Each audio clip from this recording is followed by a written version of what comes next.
Hi, I'm Mac McCarthy, and I help people with their breakups. And today, another gem of a show, Narcissist Ex. Have you had one? Have you really had one? It's a really good question because it comes up a lot, right? It's all over the internet. It's on YouTube. You can research it. You can become an expert on it, or so you believe. We're going to unpack that today. Probably not fully and completely because there's so much information out there on narcissism that I'm not sure which way people want to go with it, but you can build a case 10 different directions. But let's just unpack it for people that are dealing with an ex that they believe is a narcissist, that they have labeled to be a narcissist. And that's a big deal.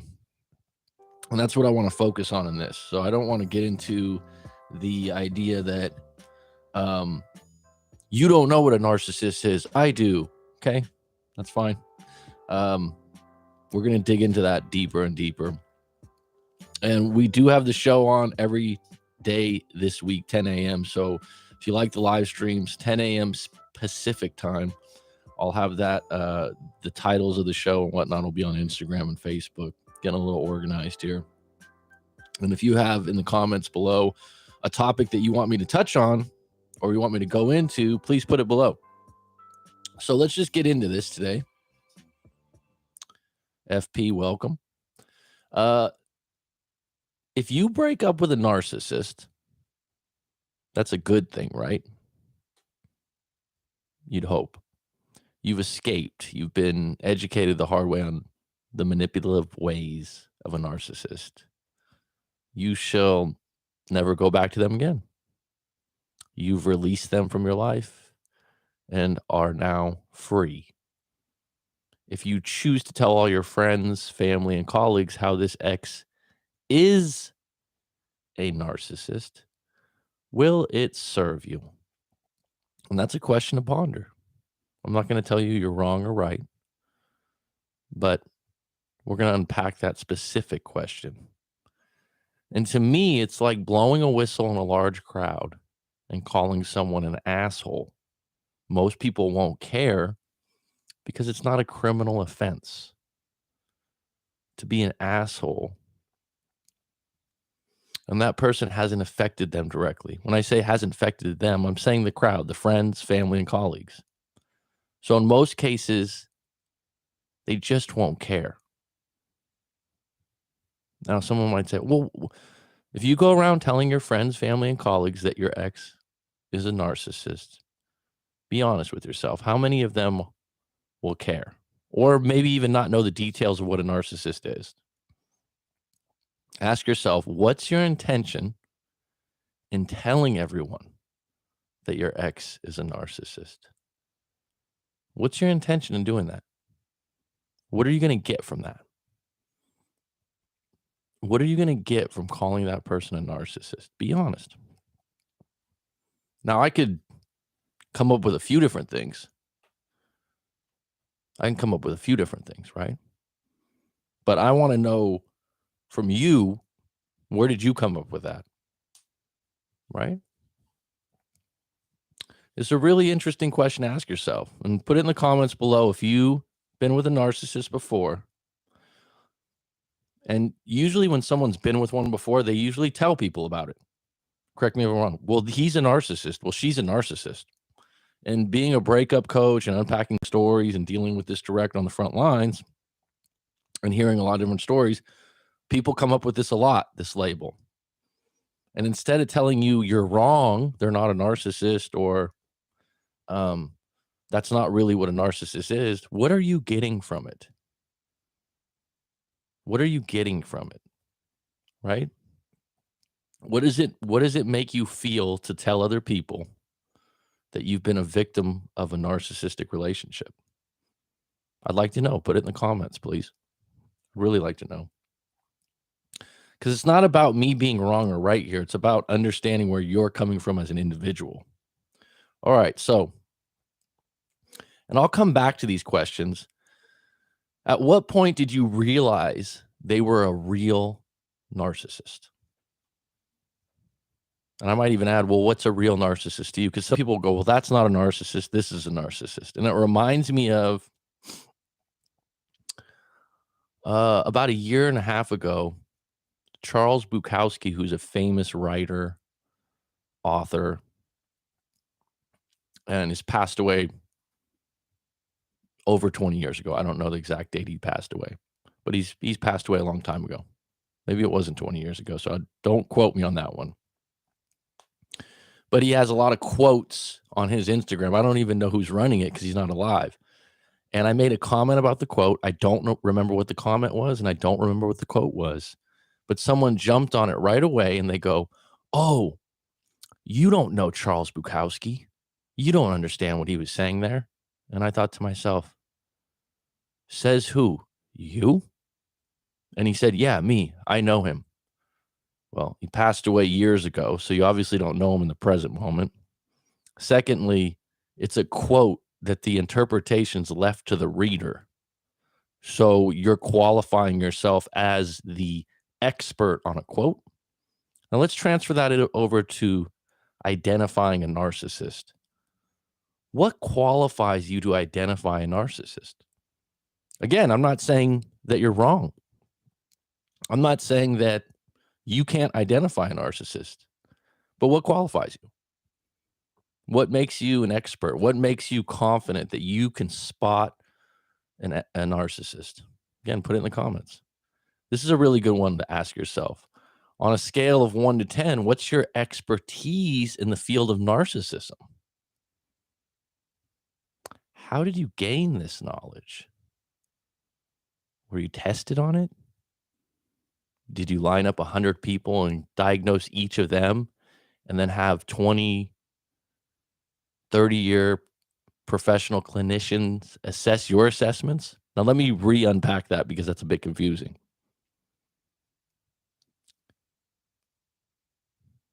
Narcissism is a clinical term. So professional clinicians who have, say, 20 to 30 years in the field, maybe 10 years plus, they feel confident that they can diagnose this because they have experience with multiple human beings, right? And they've studied it. Okay. Whether they're an expert or not, that's debatable. But who's going to assess you and make you an expert on assessing other people in narcissism? Now, if you've said, well, I know my ex is, what makes you an expert on that? And ask yourself, do you think you're being a little bit biased? Because a clinician, a therapist, correct me if I'm wrong, they're supposed to be objective as possible. Now, thinking about this a little deeper,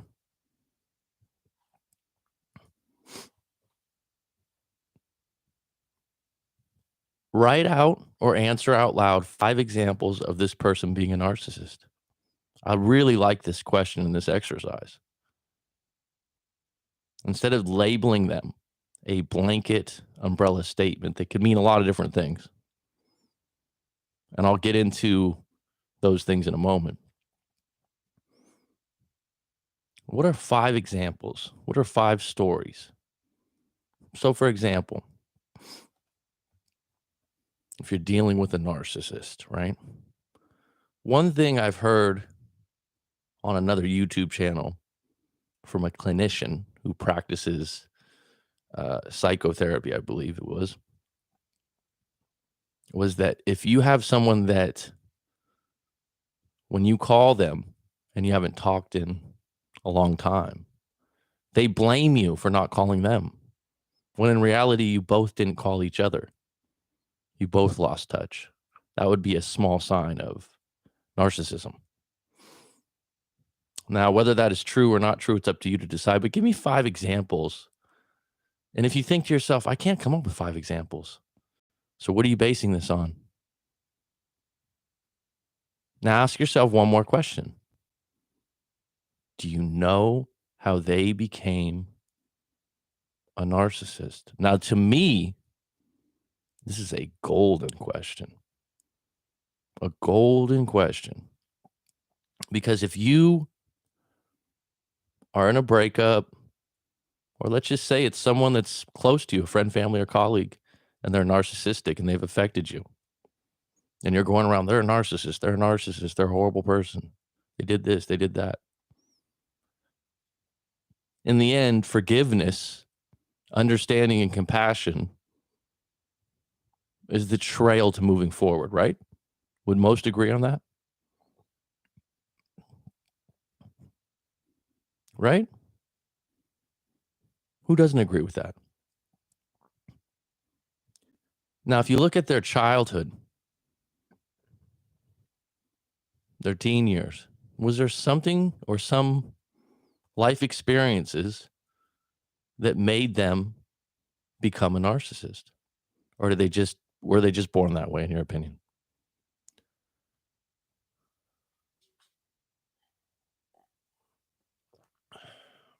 The reason I ask that is I was dealing with someone that I thought, yeah, this person, if I had to line up a narcissist, this would be the person. And it was a friend, and we dealt in business together. And this isn't one of those things where I was telling everyone he was a narcissist, but a lot of times, correct me if I'm wrong, when you deal with a narcissist, you don't really know that you've dealt with one till after the fact. You go, oh shit, right? I think they line up with that. And this was one of those people I thought, wow, a lot of this guy was highly selfish, self-absorbed, would do anything for himself, made himself out to be a victim when need be, very clever, manipulative. List goes on. But then I thought about it, and this guy was put into a home at 12 years old. His parents abandoned him. I think his mother abandoned him, actually. And he was only supposed to go there for a week, and he ended up there for 6 years. In a boys' youth home, I believe it was. And the stories he had told me about this youth home were, I mean, it was like being in a kid's jail, juvenile hall. And he just thought he was going to be there for a week. That's how he grew up. Now, do you think that affected how he became a narcissist? Now, someone might say, and also he had revealed to me that his father was highly abusive to his mother, physically and emotionally and verbally. And you could tell he had issues with that. Never saw a therapist, and he was in his 50s. Now, I'm not saying to embrace him because of all that, but doesn't it help you understand and forgive a little bit? Now, I wouldn't be able to convince this guy, hey, man, you're a narcissist. You need to get help. You need to get therapy. I don't know that that's my place. But after the fact, I thought to myself, I've got compassion for him. I didn't go through that when I was young. I wasn't put in a boys' home at 12 years old. So maybe the ingredients that go into someone becoming a narcissist, are they possibly forgivable or understandable so that you can let that person free from your mind so you can move forward? So that's a really good question. Do you know how they became a narcissist? Or do you just believe they're born that way? And by knowing that, does that give you more compassion and the ability to forgive them for being who they are, what they've become based on their life experience? Good question, right? Good question. So, some things I want to talk about. And I'm going to put the links to this, in the notes. But this website, verywellmind.com, which comes up one of the first on Google if you type in narcissism. Narcissistic personality disorder symptoms and history. So I'm just going to go through this really quick. I'm not going to share the screen, but I'll put the link in. Uncovering the origins of narcissistic personality disorder. While the concept of narcissism date back thousands of years, narcissistic personality disorder only became recognized illness within the last 50 years. This is a new thing. This is a really new thing. So there wasn't anyone even being labeled a narcissist in the 1920s, 1930s, really. So you had Freud and the psychoanalytical view of narcissism. The concept of excessive self-admiration has also been explored by various philosophers and thinkers throughout history. In the past, the idea was known as hubris, a state of extreme arrogance, haughtiness that often involved being out of touch with reality. In 1914, the famous Sigmund Freud published the paper titled On Narcissism, an introduction. Freud proposed. Now think about that, proposed. Proposed mean this isn't factual, this is what I think. A rather complicated set of ideas in which he suggested narcissism is connected to whether one's libido, energy that lies behind each person's survival instincts, is directed inward toward oneself or outward towards others. He felt that infants directed all of the libido inward, a state he referred to as a primary narcissism. In Freud's model, there was a fixed amount of this energy to the degree of this libido. See, I don't even want to read this because it's a lot of complicated things, but it obviously, if you look into this, his proposal, his idea of narcissism probably wouldn't line up with what a lot of people believe narcissism is today. Right? It's changed form. The recognition of narcissism as a disorder. During the 1950s and 1960s, psychoanalysts Otto Kernberg and Heinz Kohut helped spark more interest in narcissism. Think about that for a moment. In 1967, Kernberg described narcissistic personality structure. He developed a theory, translation, educated idea, translation, this is what I think, not a fact.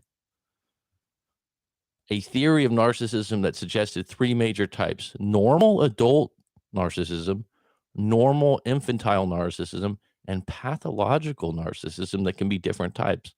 So this is a completely different idea than Freud had. Okay? In 1968, Kohut came to a different understanding of narcissistic personality disorder and went on to take on some of Freud's earlier ideas about narcissism and expand upon them. Narcissism played an important role in Kohut's theory of self-psychology, which suggested, not a fact, that narcissism was a normal and essential aspect of development. Now, a lot of people wouldn't like that, right? He's actually suggesting it's normal and essential. And the difficulties with early self-object relationships could lead to challenges in maintaining adequate sense of self-esteem later in life, contributing to narcissistic disorders. Now, just listening to that stuff right there, right? Does that make you feel like, I don't even want to listen to this anymore? Theories, promoted, proposed. This isn't factual information. Okay? This isn't factual information. This is ideas on top of ideas with a word. Does that make sense? Sounds dangerous for the dating world. Now, let's get into 12 signs, medicinenet.com. What are 12 signs of a narcissist? So medicine, and this is a medical author, it says. Now, after I just read that little base of history, that history of narcissism wouldn't even apply to this. But let's get into it. Number 1, grandiose sense of self, feels superior to others and believes they deserve special treatment, often accompanied by fantasies of unlimited success, brilliance, power, beauty, or love. Now, here's what's interesting about that. How many famous people have a grandiose sense of self, feel superior to others, often accompanied by fantasies of unlimited success? We actually promote manifestation quite a bit now, right? Number 2, excessive need for admiration. Must be the center of attention, feels slighted, mistreated, depleted, and enraged when ignored, often monopolizes conversations. Number 3, superficial and exploitive relationships. Bases relationships on surface attributes and not unique qualities of others. Values people only to the extent they are beneficial to themselves. That's a big one, right? I think that's one that people come to in relationships. 4, need for control, perfectionist, becomes upset when things don't go their way. Wow, there's a lot of people that don't like when things don't go their way. This is a symptom. Lack of empathy, severely limited to totally lacking the ability to care about the emotional needs or experiences of others, even loved ones. Identity disturbance, sense of self is highly superficial, extremely rigid, often fragile, and easily threatened.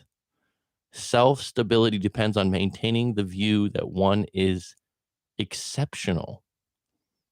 Difficulty with attachment and dependency relies on feedback from the environment. Wow, isn't there a lot of people that rely on feedback from the environment? Relationships exist only to shore up a positive self-image. Tends to avoid intimacy.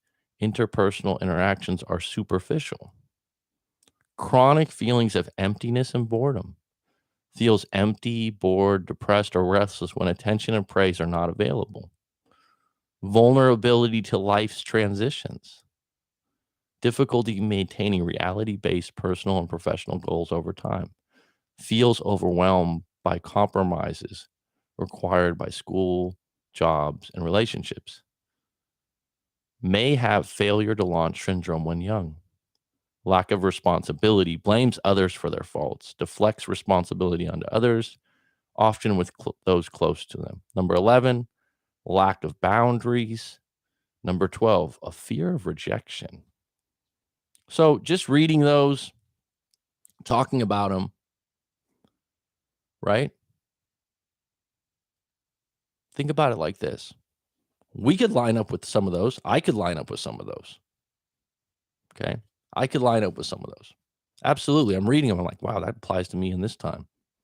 It's a pretty broad brush of what narcissism is, according to that website.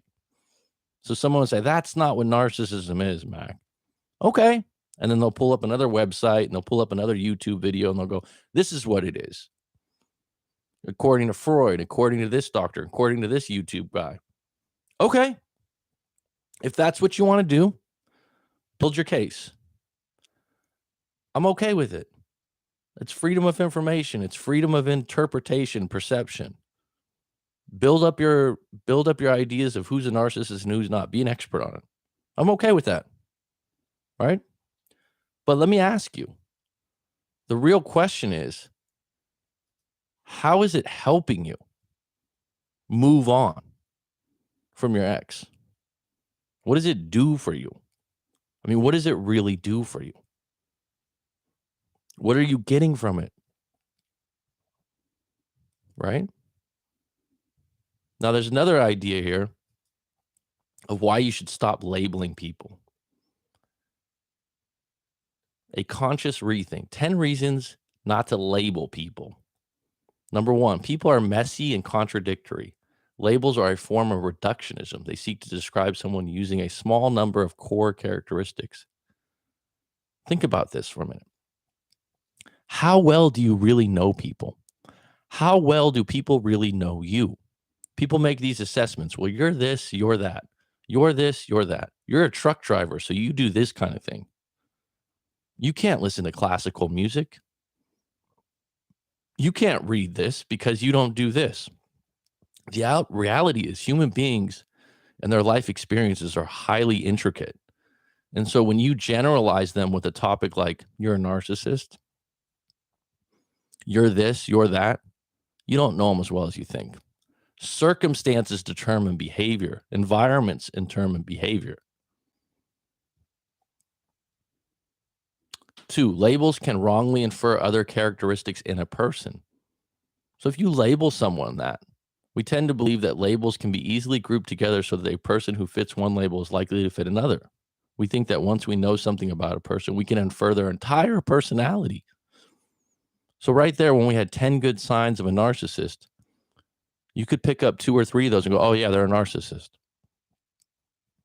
Labels are subjective. You assign them a label of your choosing. Now listen to me on this one and consider this for a moment. Is it a narcissistic action to label someone else narcissistic? Who are you to decide who's a narcissist? People can change and grow. Labels can be self-fulfilling. Imagine someone telling you that you are stupid and that you'll never amount to anything. A common message of emotional abuser. After hearing that enough times, you will begin to believe it. You will assign yourself this label. Labels create an us versus them dynamic. You're this, I'm this. Listen, I'm a Niners fan. I love the 49ers. And this is a very easy identity to take on because I know who the opponents are. I'm a San Francisco 49ers football fan. I want my team to win. Now, when you put other labels on people, this is the same thing. It's us versus, well, if you're this, I'm this. So if they're a narcissist, what are you? Labels can give a false sense of superiority. This is a big one.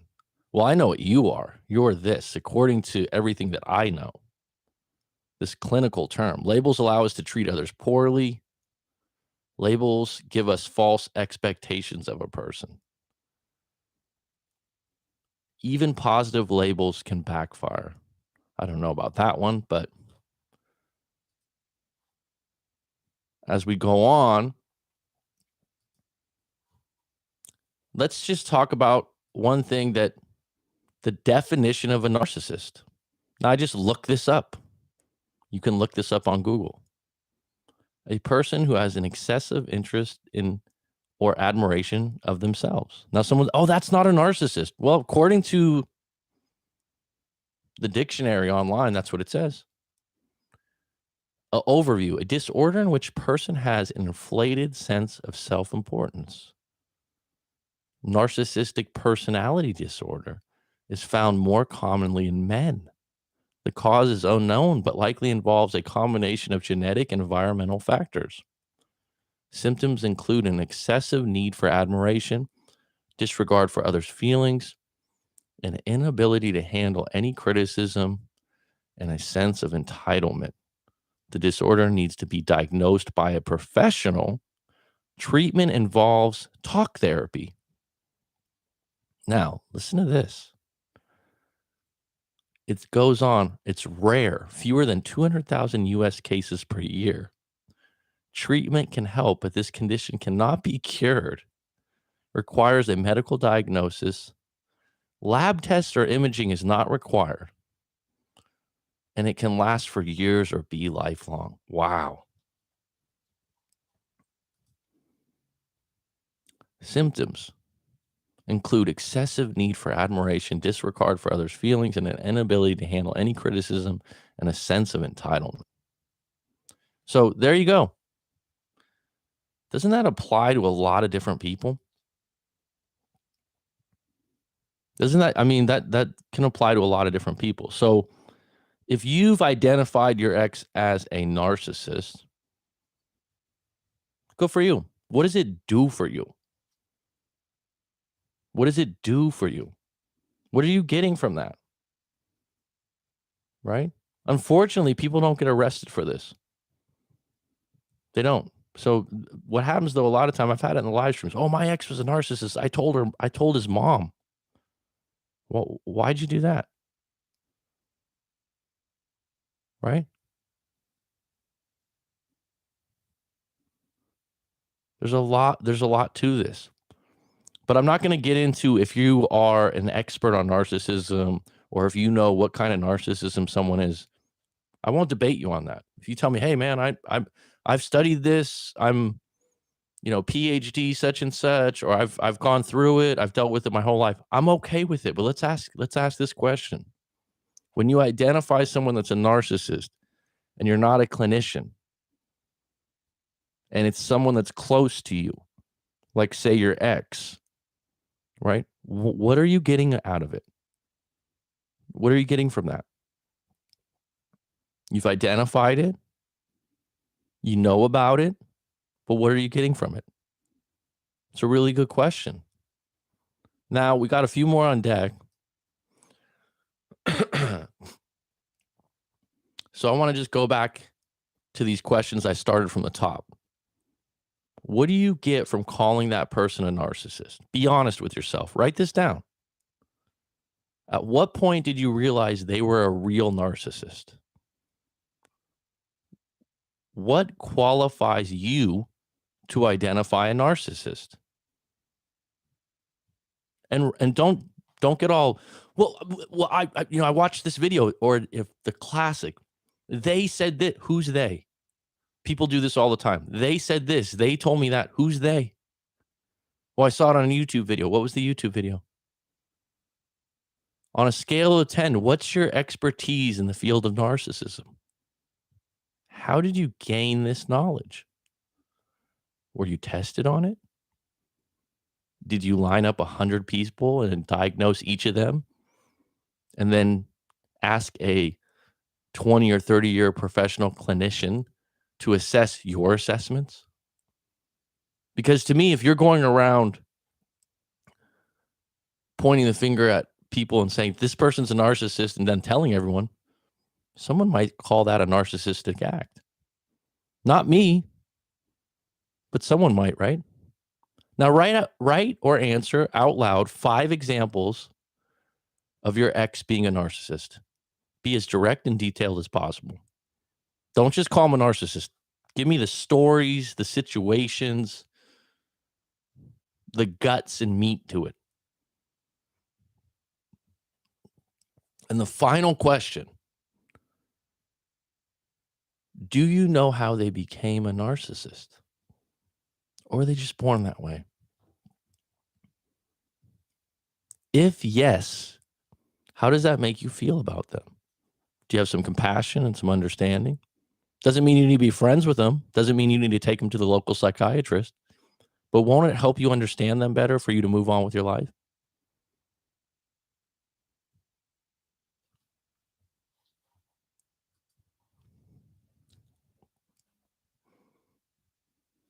Don't worry, folks. I will get to the live stream in a moment, okay? So keep the questions coming because I will review with it. So recently, this is an example of the kind of question I might get on a comment or a quick email to my website. And if you want to book a live coaching session with myself, go to writemac.com. The link's below. Or if you want to send your story in to get unpacked on a live stream, go to writemac.com. So this is an example. He said, I broke up with my ex 3 weeks ago. We were together for a long time. I've recently done some research and I was shocked to realize that she was a narcissist. I had no idea. Now, after researching the topic on YouTube, I know that she is indeed a full-blown narcissist. I can't believe I didn't learn about this before. I've actually contacted her, let her know that she is a narcissist and she needs to get professional help. So here's the interesting thing about that. Are you a professional? Are you the person that is the professional help? Because if you aren't, why would you be able to diagnose them from YouTube research? She's actually very narcissistically hung up. She actually very narcissistically hung up on me after yelling and calling me a bunch of names I won't mention. And this was just the short of the email that was sent to me. This is stuff that comes up all the time. So my question to this individual would be saying, how are you an expert and how does this serve you? Right? What do you want? So by identifying them as this, what does it do for you? Does it help you move on? Does it make you more bitter and upset? Right? Okay. And I'm not being insensitive to anyone here. I'm just saying to look at it in a different way. And everyone's situation, perception, interpretation is different. Okay. So someone can spin this however they want. Now, here's what I'd like to offer. Instead of telling you you're wrong and calling your ex a narcissist. I'd suggest a couple alternatives to labeling your ex a narcissist. But I would come back to that one. How did they get there? Could that provide you with a little compassion and understanding so that you could forgive them and move on? Just a thought, maybe not. So these are alternatives to labeling your ex a narcissist. And after I finish this, I will get to the live stream. So feel free to put in questions or comments and I will address those. Now, write out your story of what specifically happened in your relationship. You can call them names if you like, but give the details of what happened. And then go over that story with a therapist, a coach, or myself. Okay, that would be a nice first step. What do I mean by that? Get into the details of what makes them a narcissist, what makes them a jerk, what makes them a bad ex, what makes them a good ex. Your story is unique. We all have different fingerprints. We all have different interpretations. Your interpretation is most important. When you throw in labels, you're letting go of your interpretation and you're putting it under an umbrella. Okay. Now, here's another alternative that I really like. It's called nonviolent communication. And I believe the inventor of this, inventor's not a good word for this, Marshall Rosenberg. So if you go nonviolent communication on Google, you'll get a lot of information on this. But the base of it is honestly expressing what you observed, what you feel, what you need, what you request. Now, let me give you an example of this. It's very simplistic. So, if you said to yourself out of a breakup, what do I observe? And what you observe is the truth. It's not the feelings. It's the essence of why you broke up. So, for example, someone might say, my ex emotionally cheated on me. He texted another woman naked pics of himself and suggested they meet up. That's what you observed because you saw the text messages. This isn't I think. This is I know. Observations are I see it, not I think it. Feelings. I feel betrayed and angry. Needs. I need to know the truth. Did he meet up with this woman? I also need to know if he's really sorry for this. Request. I want to call this woman with me there. I want to ask her directly how they met and if they've been seeing each other. I also want him to block her. Okay? Now think about that for a minute. Put the labels aside. If you're going to communicate and get to the bottom of things, observation, feeling, need, request. This is a great alternative, right? Now someone says, well, that won't work with a narcissist. Okay. I'm giving you some alternatives. All right, I'm going to get into the live stream right now, so keep the questions, comments coming. Anything that you want me to address or talk about, I got about 10 to 15 minutes here. So, FP, how you doing? EL, how you doing? I personally never have used the word narcissist to describe my ex. I usually just say abusive. But upon doing some research online, I think his traits line up with that label. Okay. And I didn't realize what happened. We were broken up and there was a restraining order already in place. Alexander, been great. How you doing? Sounds dangerous for the dating world. People will use things like this in excuse for their behavior. You know what? People often will throw stones as a divergent act for taking responsibility. You're a narcissist. What was your role in the breakup? Complete innocence? In some cases, yes, but ask yourself that question. I've had one, yes, covert. Interesting comparison to manifesting. Bingo, that's the one. Sounds like my ex. That's true. Okay, you're right. It doesn't help you move on. People label it to play the victim. Thanks for saying that, Gay and NYC. And the reality is, I'm not saying you're wrong, because labeling someone a narcissist is your opinion based on your knowledge and know-how, right? I'm just saying to rethink this. What are you getting from it? DSM-5, I'm not familiar with that phrase. Cordal, what's up? A definition dictionary is not enough. It's rubric, criteria, and even then you need a professional. Okay, Cherokee. I'm not saying it's enough or not. I'm just presenting different angles on this. Sounds like a spoiled child. Eve Peters. I'm not a bicycle. I am healing and see everything now. I'm not sure what you mean by that.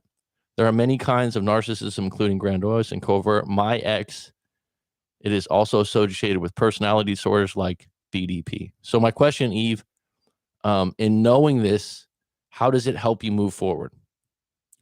100, 100, walk away and mind your life. Okay, Cherokee. I think understanding is a form of therapy to help people move on. Sometimes when you understand what's happening to you, you'll be able to understand how to move on from it. Cluster B, BDP, and narcissists rarely seek treatment. So I was never talking about cluster B or BDP. So now we've just grouped in some other things. Rarely see, because even in the wake of destruction, they don't see a problem. My ex needs help to heal himself for all his trauma. So he had trauma that got him to this point, right? Okay. So him being who he is, and you're saying that he was a narcissist, how does it help you in moving forward? And what qualifies you to identify him in this way? Identifying it helps people heal, I think, because there was a lot of gaslighting going on in the relationship. It feels good to put a name to an experience in which you were made to feel crazy. See, FB, what I would like to know is what's your story so we can unpack it and see maybe if you have some limited beliefs there. Hi, it's me, Carlo. I mentioned on the previous stream that my ex is at the same gym as I am after 2 years of distance because she was making excuses for over 8 months for not hanging out. She was often more interested in partying and attention from other males. I'm just going to continue with Carlo's comment real quick. I reconsidered getting gym membership to another gym. I'm trying to move forward and avoid the friends with her. Well, good for you. That's the answer. She's going to the same gym. You're highly uncomfortable with it. The good news is there's multiple gyms. I don't think you're running away from the problem. If you feel really uncomfortable with that, find the best alternative gym to go to. It's just like I've had clients that go to universities where they go, oh, I keep worrying about running into my ex because we go the same path to class. Well, if you're really that worried about it, why don't you take the long way and get some exercise and get a secondary gain from that? More interested in partying attention than males.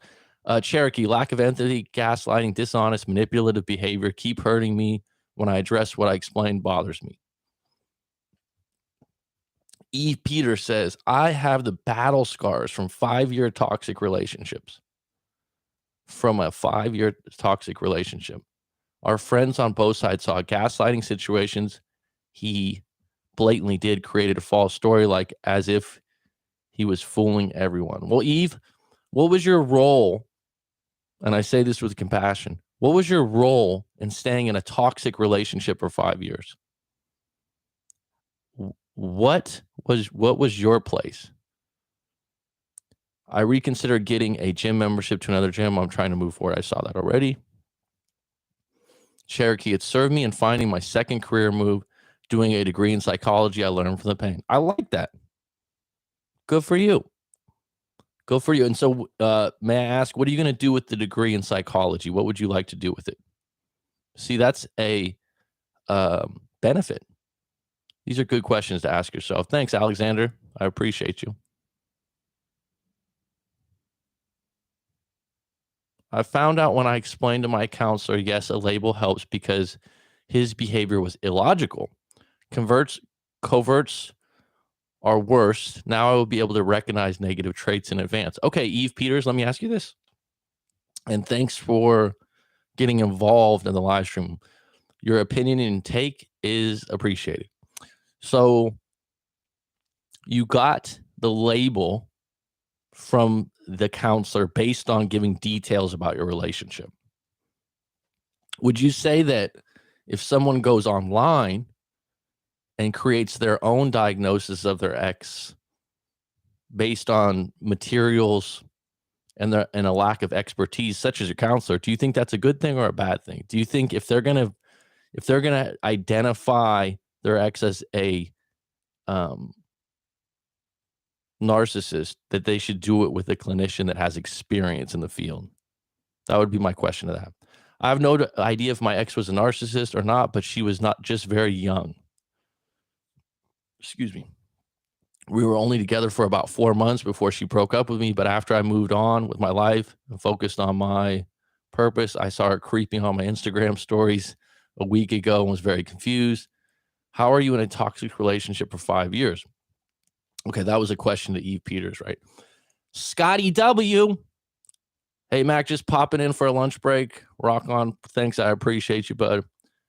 I think it's hilarious when women say that they've been in a toxic relationship for 10 years, etc. Well, and like I said, I wasn't in that relationship. I don't know the ins and outs. The counselor knows more of that than you do. My question would be like, what's your role in that? Right? What's your role in that?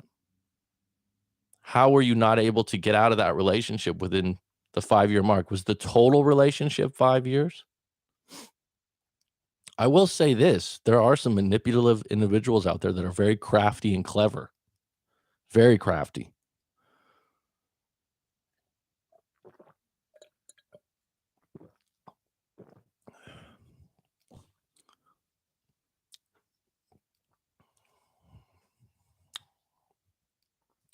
And the interesting thing about narcissism, for people that really identify with their knowledge in it, they get really defensive. They get really defensive about someone challenging that. And like I said, in this particular case, I'm just asking some questions. I'm not saying anyone's wrong or right. Because to me, a lot of people, what they don't realize is a lot of this stuff is theory based. Freud proposed some things about narcissism before the 1920s. There's another guy, I talked about this earlier in the live stream. There's another couple guys in the 1950s, 1960s that proposed something else that challenged Freud. And then someone would say, well, that's not what it means anymore. Okay. But the reality is it's a theory. It's not something that's math. Like 2 + 2 is 4. We don't need to debate that. We wouldn't have a topic like 2 + 2 is not 4. That's why math is so amazing. There's no shaping it. There's no opinion to it. It just, that's what it is. It comes out clean and direct. Something like narcissism is debatable. And you know what? There's a bunch of different people that have put their spin on it and written their own stories, theories, propositions to it for their own reasons. But at the end of the day, if you're calling your ex a narcissist, what are you getting from it? Okay.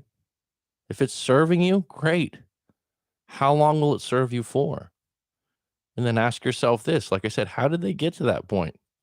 Because for you to move forward, you might have to forgive them for the fact of being that way. A lot of people, and this is a really big thing that I've learned in my life. Sometimes people just don't know how they got to who they are. Don't blame them for being who they are. They didn't do therapy. They don't know that their childhood and their life experiences when they were young have all melded together to be who they are. And by the way, you think you know them, but do you really know them? I mean, if someone tells you, oh, I know you, Scott. Oh, I know you, Alexander. I know you. Do you really know me? You know everything about me? Well, I know this, I know that. I know where you're from. I know you speak English. Do you really know me? And this is what I've realized in coaching and helping people and hearing their stories. People surprise the hell out of you. They surprise the hell out of you. They really do. Because you think to yourself, oh, shit. And when you hear their stories and their life experiences, the compassion meter goes 10 times up a lot of times. Or the stories or experiences that they have that have meant so much to them and have just molded who they are. And you not having those experiences or history in your life, you'll probably never be able to relate. A narc will always call you the narc, so don't bother calling them the narc. Just have the knowledge and be done with them. It's hilarious because you make it sound as if you were trapped on an island. I'm sure you could have gotten out of that relationship a lot sooner. Maybe they could have, but I don't see how that's funny. They all have trauma through things they might mention in a slip. Generally, the emotional unavailable is present. Generally, I never had a relationship like that before. Now I would recognize these traits. So you're better for it. I really thought we could work things out through talking and compassion, yet he really didn't have a want to see or heal things. LOL. Well, it's always good to have an LOL in there. I think it's funny because you make it sound like you were Princess Fiona trapped in a castle guarded by a dragon.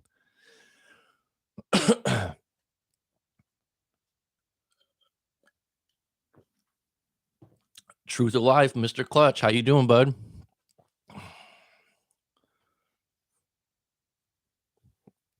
Got about 5 minutes left. About 5 minutes left on this topic.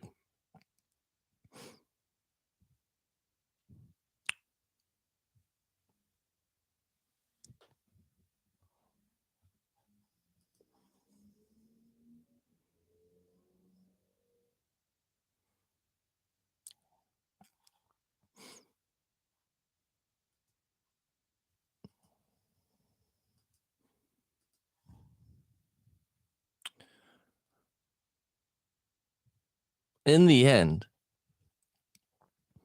however you go about this, if you were affected by someone that was a narcissistic individual in your relationship in their life, and it helps you to read into that, it helps you move forward, it helps you understand things better. It's a tool. Good for you. Good for you. If you're waving your hands in the air to every individual that will listen on the other extreme end,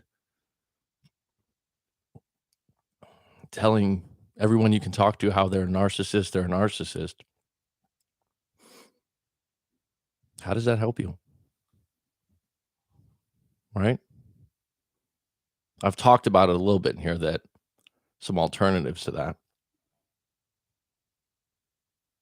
Lemon water, drink of the day. Catch up soon, brother. Absolutely, Scott. I appreciate you too. It is lemon water. My ex broke up with me a year ago, so that's why I thought I was pretty funny watching her stalk me on Instagram. I tried, a diary. I try to be as unbiased, of course. After a while, I had resentment and had to withdraw, as I feel I had for self preservation. When you try to talk and they literally walk away. Well, every relationship is intricately a little bit different. You know, sometimes you think it comes down to a simple problem, but really the story that you've created, the interpretation and perceptions you've created, and the process in dealing with it are unique. And that's why, if you're going to get through your breakup or move on from someone, friend, family, or colleague that's a narcissist, labeling them that is your prerogative. But is it effective in you moving forward? Would be the question. And so I mentioned some alternatives here, and I also mentioned some questions to unpack. And those questions, I think, will help you dissect it a little bit. So I hope that helps you today. I'll be back on 10 a.m. Pacific time tomorrow. New topic. And thanks for joining. It's curtains.